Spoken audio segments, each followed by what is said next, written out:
Today, we're about to attempt what Bugatti think is impossible.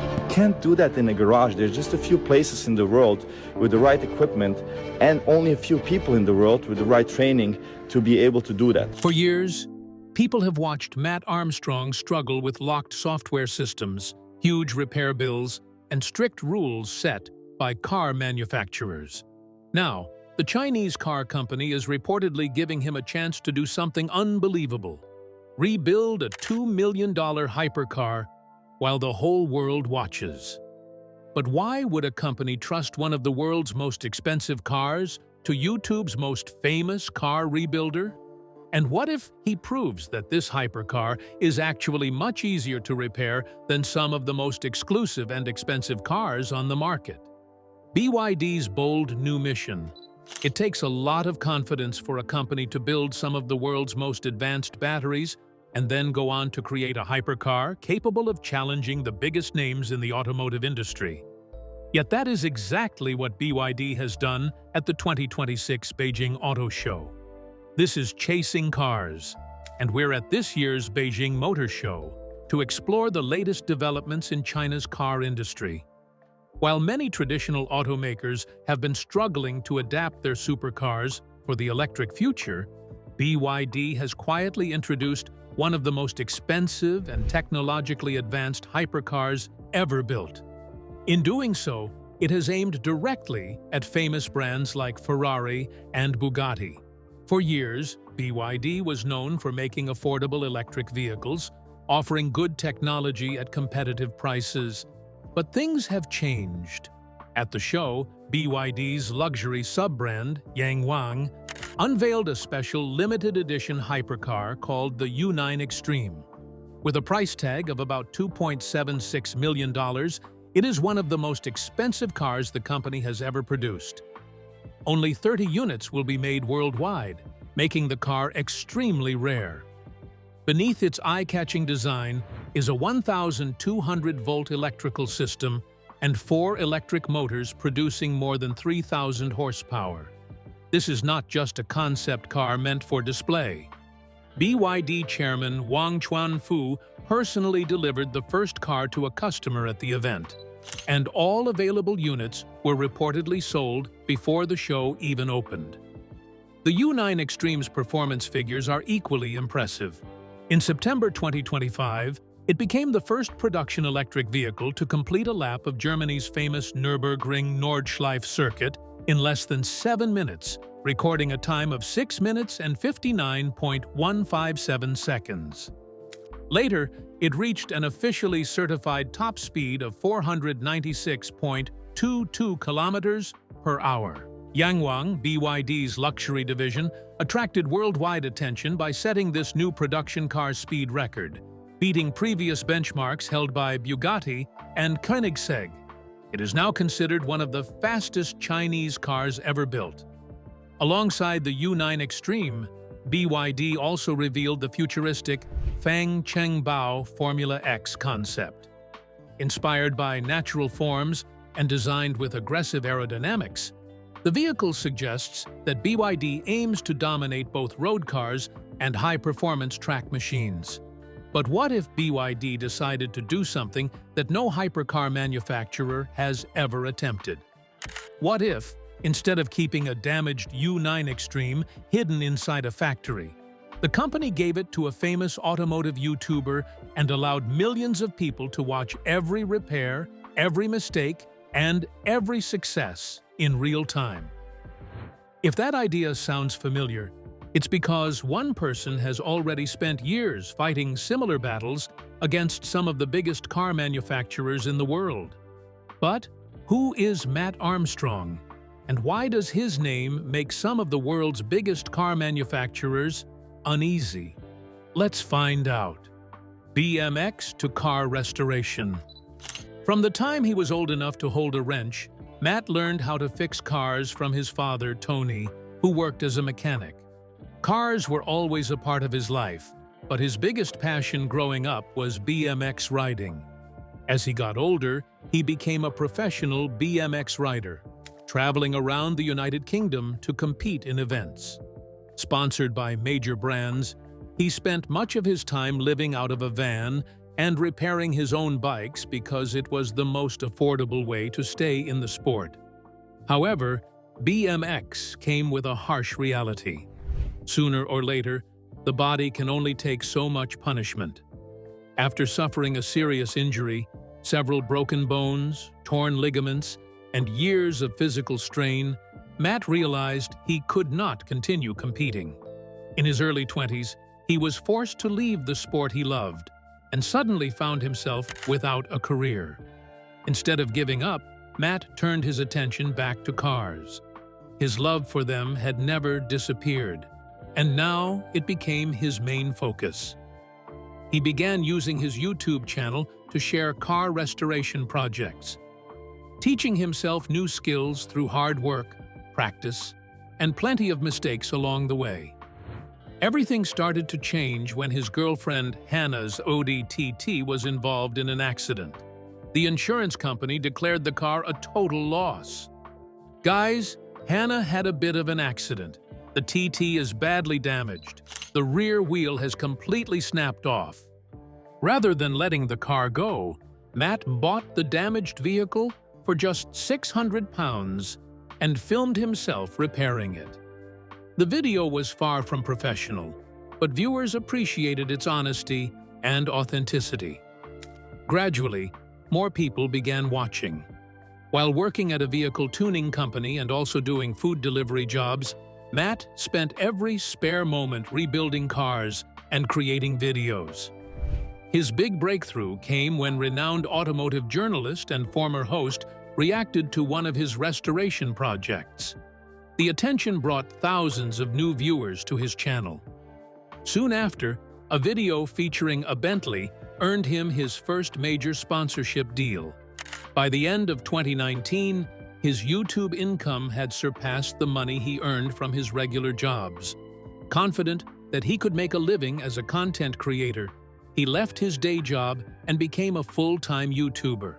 Like many creators, Mat dreamed of finding a project that would capture the internet's attention.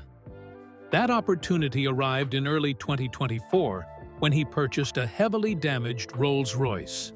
This was no ordinary Rolls-Royce. It had been extensively customized and previously belonged to Marcus Rashford, the football star who played for Manchester United and represented England. Rashford originally bought the car for approximately £350,000 and later invested an additional £150,000 in extensive Mansory upgrades, including carbon fiber body panels, a bespoke leather interior, and numerous other luxury enhancements. Then disaster struck. The car was hit from behind at high speed, crushing the rear section, bending the chassis, and destroying the entire rear suspension system. After the insurance payout, the wrecked vehicle was listed for sale, and Mat bought it for £185,000. The restoration turned into one of the biggest challenges of his career. Over 8 months, he documented the entire process in 23 videos. The damage was much worse than anyone had first believed. The rear subframe was bent by 14 degrees. The carbon fiber trunk lid had shattered into more than 40 pieces. The car's electronics, which included over 100 electronic control units, proved extremely difficult to repair because of their specialized design. To complete the project, Mat purchased another damaged Mansory Wraith from fellow YouTuber Tavarish. He jokingly named the donor car Sue, short for Suey Rolls-Royce. By the time the restoration was finished, Mat had spent around $420,000 rebuilding the car, more than twice what he had paid for it. From a financial perspective, the project made little sense, but as YouTube content, it was a huge success. The final video attracted more than 18 million views and became one of the biggest projects of his career. Now, Mat Armstrong has built an audience of more than 6 million subscribers across his main and secondary YouTube channels, making him one of the most recognizable car restoration creators on the platform. But what exactly did Mat do that makes two major car companies uneasy every time a brand contacts him? Is he a threat to their business? Let's take a closer look. A fight over repair hypercars. It was a Bugatti Chiron Pur Sport, one of only 60 units ever made. Compared to the normal Chiron, the Pur Sport was designed to be more focused on handling and agility. Instead of chasing the highest possible top speed, it was built to feel sharper and more responsive in corners. To achieve this, Bugatti made several important changes. The car used shorter gear ratios to improve acceleration and responsiveness. The suspension was made stiffer so the car could stay more stable during fast cornering. It also had a large fixed rear wing, not for reducing air drag, but for creating strong downforce to push the car into the road and improve grip. The owner of this particular car was Alex Gonzalez, a successful entrepreneur and YouTuber who loved high-performance machines. This was a $6 million Bugatti Chiron Pur Sport that would later become widely known after a serious accident involving Alex. In 2024, during what can only be described as a disastrous driving day, Alex lost control of the hypercar. The crash was severe and turned the extremely expensive machine into a wreck. Carbon fiber body panels were ripped apart. The front end of the car was badly crushed and deformed. Even the famous W16 engine, one of the most advanced engines ever fitted into a road car, suffered a violent impact. After the insurance process was completed, Alex made an unusual choice. Instead of letting the story end there, he decided to buy the damaged car back. He reportedly paid around $1.9 million to reclaim the wreck of his own Chiron. After that, he handed the project over to Mat Armstrong, a well-known car builder and YouTube creator. Mat had built a strong reputation for reviving cars that seemed beyond saving. He had already brought back crashed Lamborghinis, damaged McLarens, and even flood-damaged Ferraris. His rebuilds were carefully recorded and shared with millions of viewers online. But this Chiron was on a completely different level. It was not just an expensive car, it was a highly complex machine filled with secret systems and tightly controlled technology. Bugatti's official stance was very clear. The company believed that any heavily damaged Chiron should be sent back to their factory in Molsheim, France.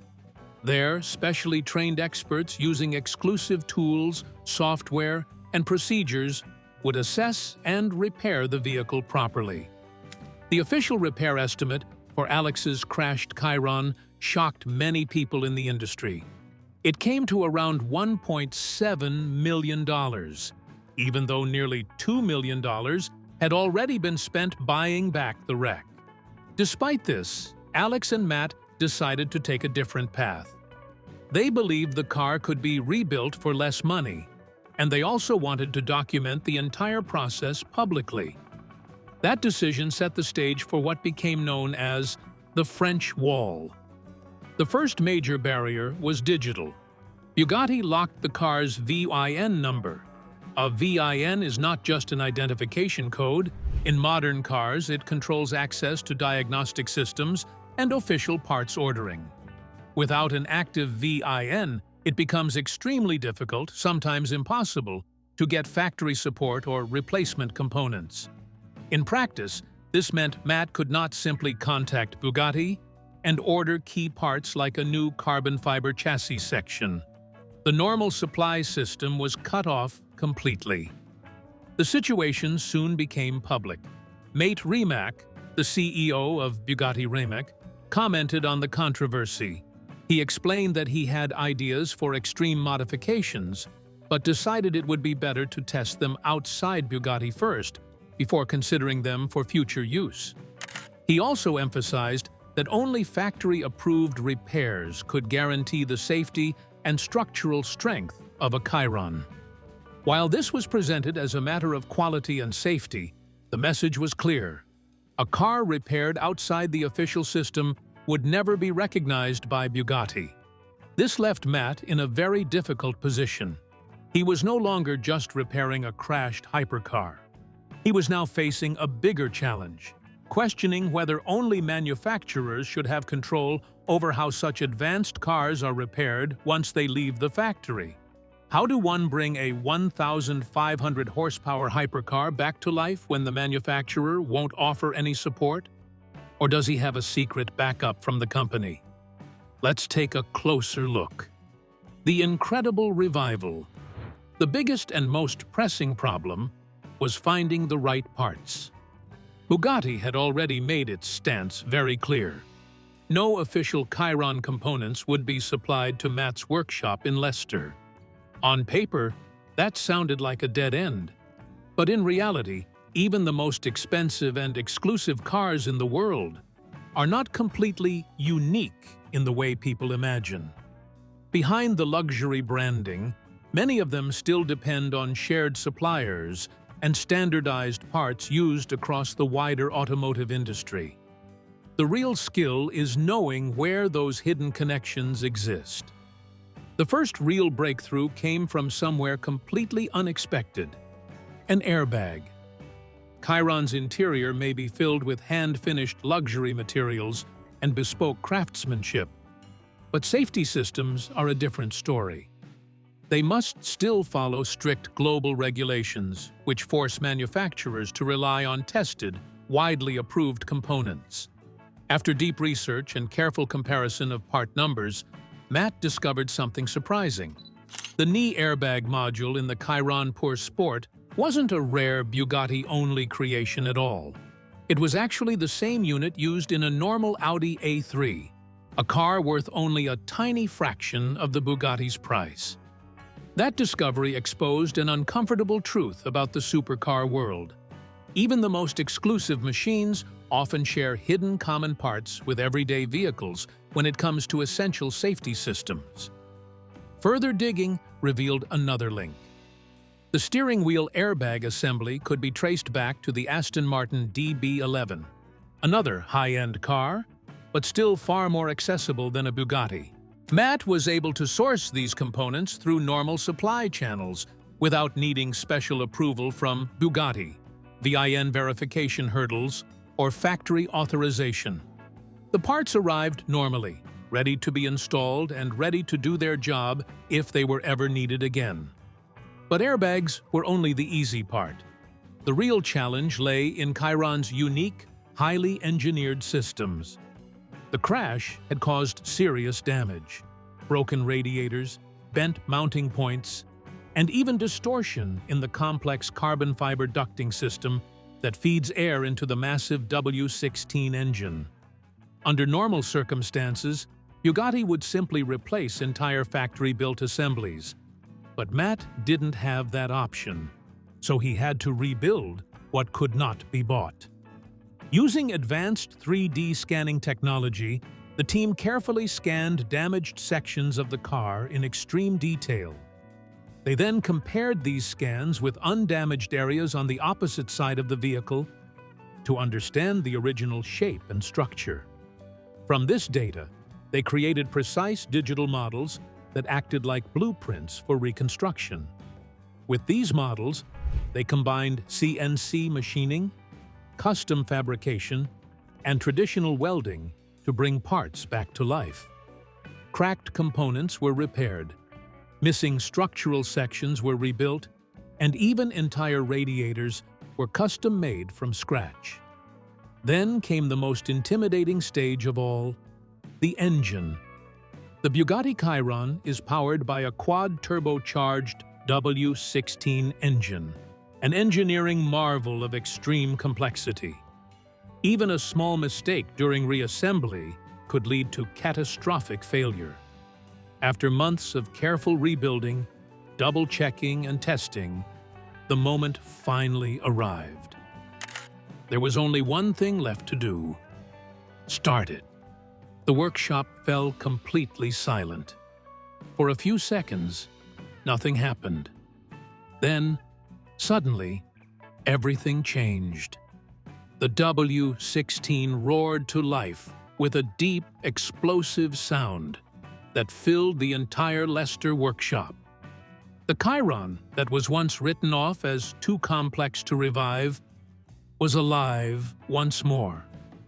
And yet, while this extraordinary Chiron rebuild was capturing attention, another major name in the supercar world was quietly missing from the spotlight entirely. What part did the British carmaker have in a story about bringing back something that was thought to be impossible to repair? And which other supercar brand, similar to Bugatti, is now starting to feel worried? Let's find out. The McLaren F1. Rowan Atkinson, the actor best known for his physical comedy and his iconic small yellow car character, once owned a British racing green McLaren F1.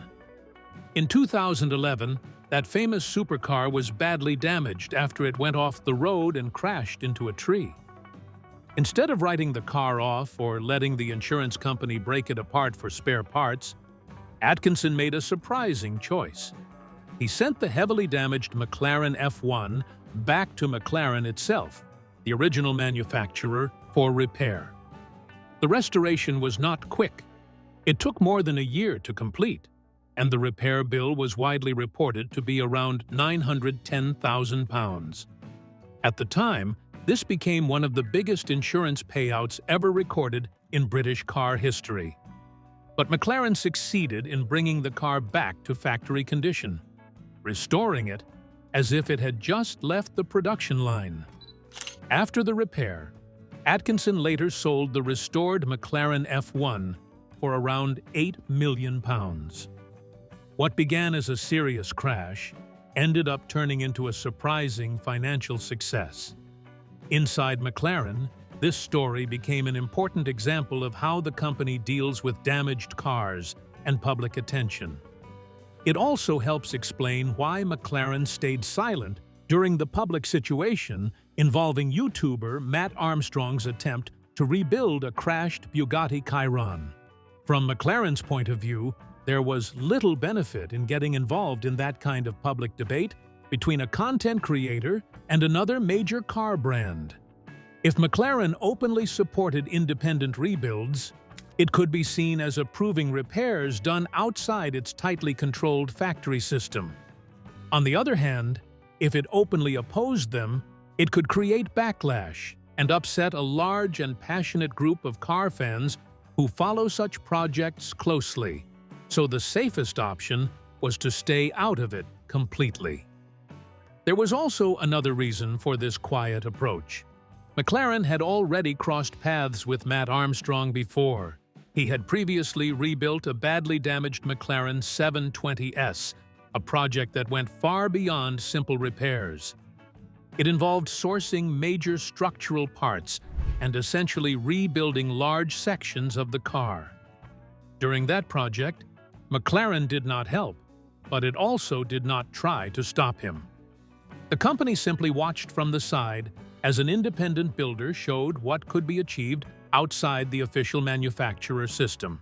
So, what do you think about the BYD challenge to Mat Armstrong? Share your thoughts with us in the comments section. Don't forget to like and subscribe.